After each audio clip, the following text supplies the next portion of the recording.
Kita bersatu dalam doa.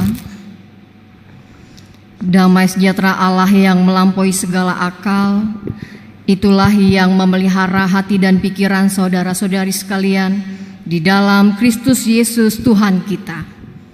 Amin. Horas.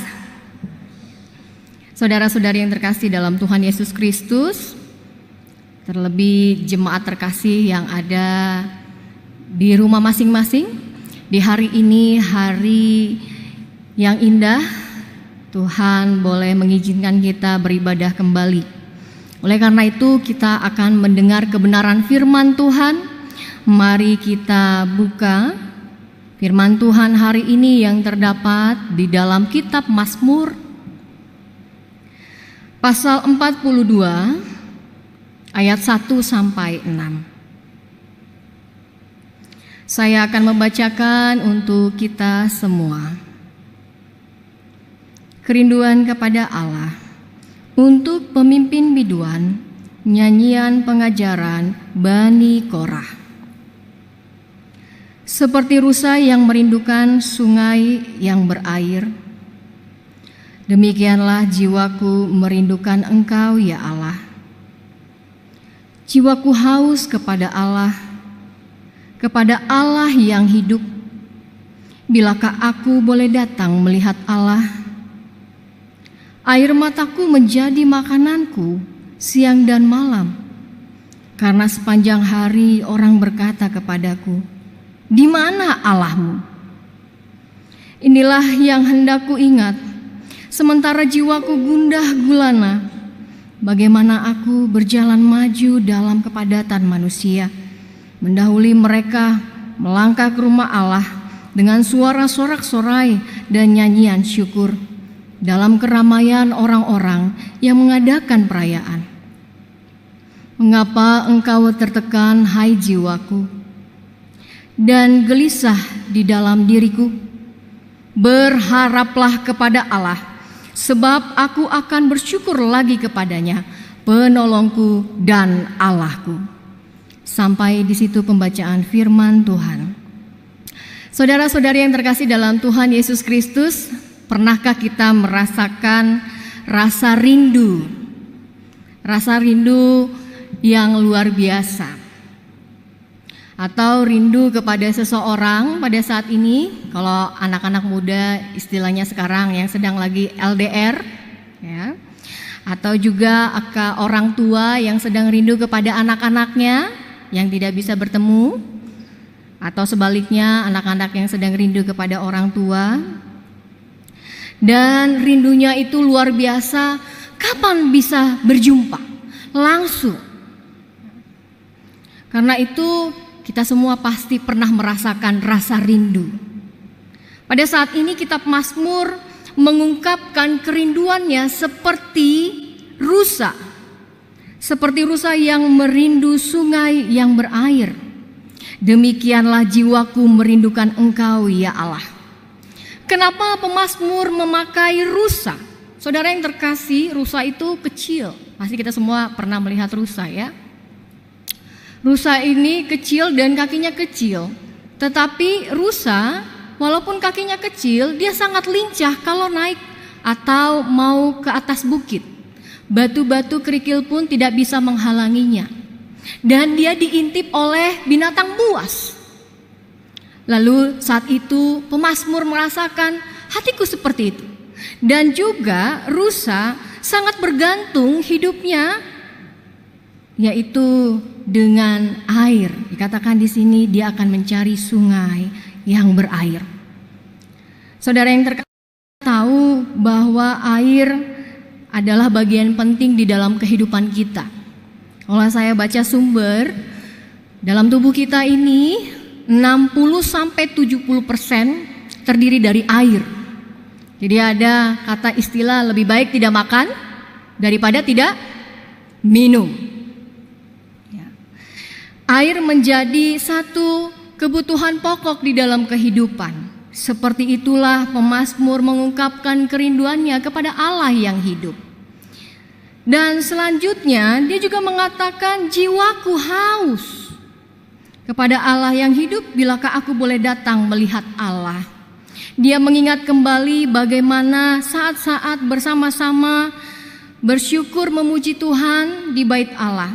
Karena konteks Mazmur pasal 42 adalah konteks di mana bangsa Israel dalam masa pembuangan di Babel. Mereka terisolasi. Mereka mengingat kembali ketika waktu di Yerusalem, ketika ada bait Allah. Haus kembali datang memuji Tuhan di baitnya. Dan saudara-saudari yang terkasih, haus adalah juga tanda bahwa pemazmur menyatakan tanpa kehadiran Allah hidupnya hampa, tidak berarti, tidak ada sukacita, tidak ada damai, tidak ada ketenangan. Sebab itu dikatakan haus kepada Allah yang hidup. Dan selanjutnya bukan hanya haus, pemazmur juga mengatakan ia bersedih. Saudara-saudari yang terkasih, siapa kita di sini tidak pernah bersedih? Pernahkah kita sama seperti pemazmur menyatakan air mataku menjadi makananku siang dan malam? Apa yang membuat begitu bersedih pemazmur? Karena pada saat itu orang-orang yang tidak percaya atau musuh-musuhnya menanyakan, di mana Allahmu? Ada pepatah mengatakan fitnah lebih kejam daripada membunuh. Pemazmur lagi difitnah, mana Allah kalian? Mengapa? Karena konsep pemikiran musuh-musuh pada saat itu yang pertama adalah ketika satu bangsa kalah, maka Tuhannya kalah. Yang kedua, bait atau tabut perjanjian sudah diambil. Simbol bagi orang-orang yang berhala, yaitu patung-patung, mereka berpikir berarti kalau sudah tidak ada lagi simbol mereka, berarti hadirat Tuhan pun tidak ada. Itu mereka. Walaupun kita tahu bahwa Tuhan kita adalah omnipresent, Allah Maha Hadir, dimanapun dan kapanpun. Allah bukan hanya di satu tempat, bukan karena simbol, tapi Allah hadir dimanapun. Karena itu ini yang membuat pemazmur sangat bersedih. Pertama, dia rindu akan bait Allah. Kedua, dia difitnah di mana Tuhanmu, di mana dia tidak seolah-olah tidak ditolong oleh Tuhan. Kalau boleh dikatakan ini sudah tingkat depresi rohani. Pernah kita mendengar depresi rohani? Krisis iman. Bertanya, di mana Tuhan? Mungkin kita juga pada saat ini sedang bertanya, di mana Tuhan? Dan apakah masih berkuasa Tuhan kita? Dan juga saudara-saudari yang terkasih dalam Tuhan Yesus Kristus, dalam firman Tuhan pemazmur, walaupun saya ditindas dan juga difitnah di dalam gundah gulana, dia memutuskan untuk keluar dari tekanan ini, bangkit dari rasa keterpurukan. Dengan apa? Dengan mengingat kembali semangat dan sukacita saat ketika mereka bersama-sama datang ke rumah Allah dengan sorak-sorai. Dan dia berlomba dengan nyanyian syukur untuk lebih dahulu datang ke rumah Allah. Dengan dalam firman Tuhan, dengan mengingat sukacita atau kebaikan-kebaikan yang lalu, ada energi di situ, energi kekuatan, pengharapan dan juga penghiburan. Dan pemazmur pada saat ini juga mau mengingatkan kepada dirinya sendiri. Kalau kita sampai jangan salah tafsir ya, kok kenapa seolah-olah pemazmur berbicara kepada dirinya. Kalau di ayat 6 dikatakan, mengapa engkau tertekan hai jiwaku? Maksudnya seperti ini. Kadang-kadang kita sering sekali berpikir melalui logika emosi kita, sehingga iman kita menjadi iman yang kerdil. Sehingga iman kita kadang-kadang bertanya. Karena itu Daud mengatakan kepada dirinya sendiri, "Hai jiwaku dan gelisah dalam diriku, berharaplah kepada Allah." Tapi jangan salah diartikan untuk ngomong sendiri, bisa artinya nanti jadi gila.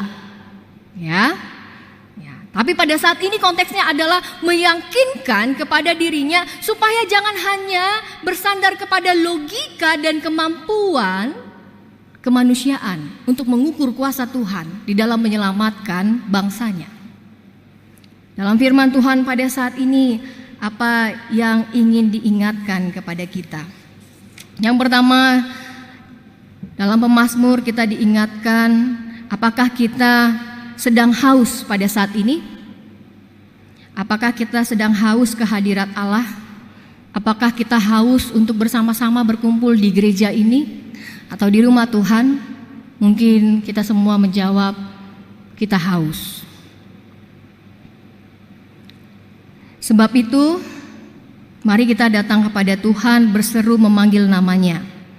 Walaupun kita tidak datang ke gereja, di rumah pun, dimanapun, kita yakin Tuhan hadir. Karena Tuhan tidak terbatas oleh ruang, tempat, dan waktu. Dan seperti firman Tuhan mengatakan ketika kita haus, Yohanes 6 ayat 35, "Akulah roti hidup, barang siapa datang kepadaku ia tidak akan lapar lagi, dan barang siapa percaya kepadaku ia tidak akan haus lagi."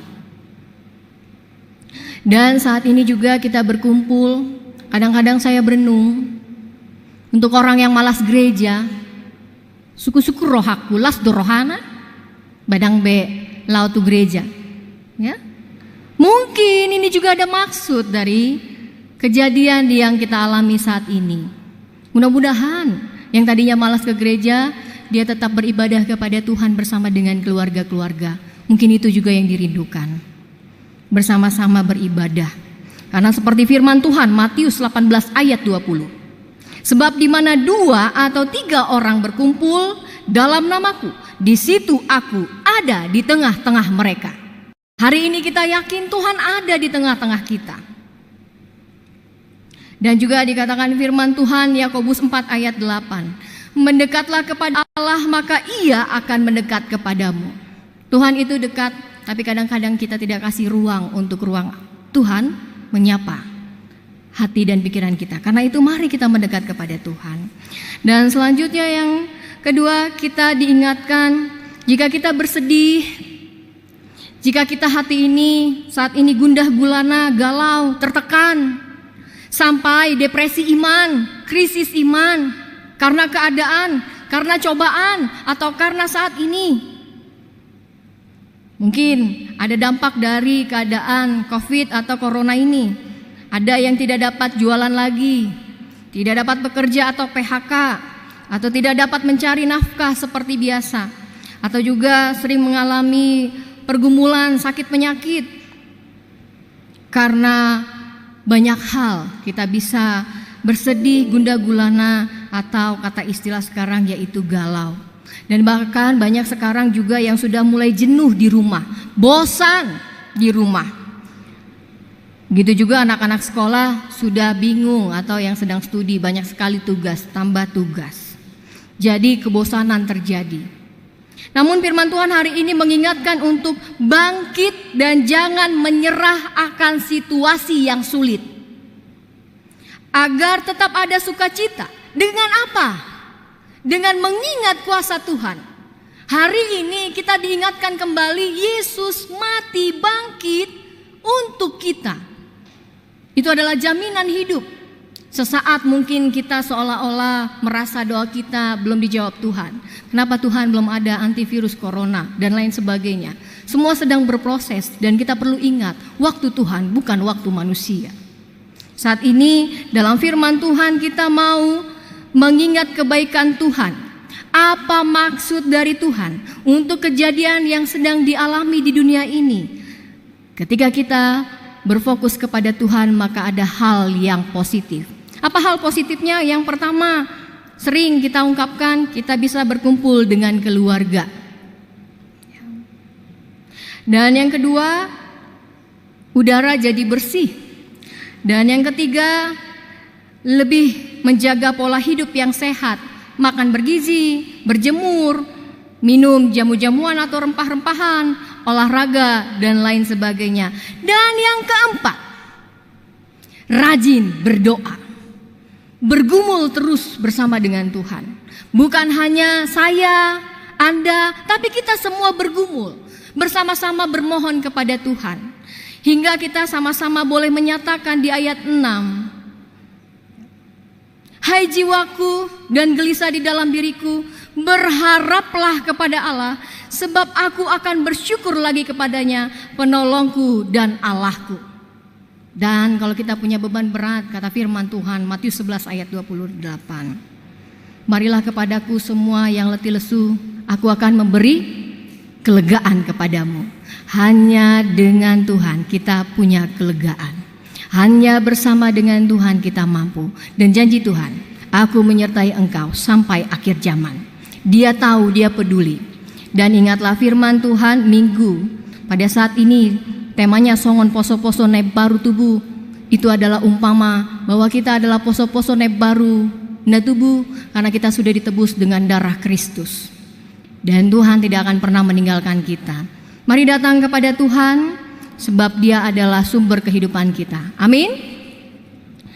Amin. Mari kita bersatu di dalam doa. Tuhan Allah yang bertata di dalam kerajaan surga, Tuhan yang kami kenal di dalam nama anak-Mu Tuhan Yesus Kristus, yang terus Tuhan memelihara kehidupan kami melalui Roh Kudus. Pada saat ini Tuhan, kami merendahkan hati kami, berseru dan juga berserah untuk semua Tuhan yang terjadi di dalam kehidupan kami. Firman-Mu mengingatkan bahwa Engkau tidak akan pernah meninggalkan umat-Mu. Dan firman-Mu Tuhan mengingatkan kami untuk tidak takut, untuk tidak gundah gulana, untuk tidak terlalu bersedih dengan segala yang terjadi saat ini Tuhan. Karena Engkau adalah penghibur sejati melalui Roh-Mu. Karena Engkau adalah penolong kami Tuhan. Ajar kami Tuhan untuk bersabar menanti setiap kerinduan dan juga kehausan kami Tuhan. Ajar kami juga Tuhan untuk mata hati kami tertuju kepada Engkau. Dan pada saat ini Tuhan, ketika kami menghadapi pergumulan, yaitu Tuhan virus corona, biarlah Tuhan kami terus memandang Engkau, agar kami Tuhan dapat melihat segala maksud Tuhan, segala yang baik. Karena kami yakin dan percaya rancangan-Mu adalah rancangan damai sejahtera. Tuhan, kami berdoa untuk semua jemaat-Mu dimanapun mereka berada. Kau berikan Tuhan panjang umur, kesehatan. Begitu juga Tuhan yang sedang mengalami sakit, Engkau adalah tabib yang ajaib. Sembuhkan Tuhan semua yang sakit. Begitu juga Tuhan, berkati semua para medis yang turun tangan mengobati.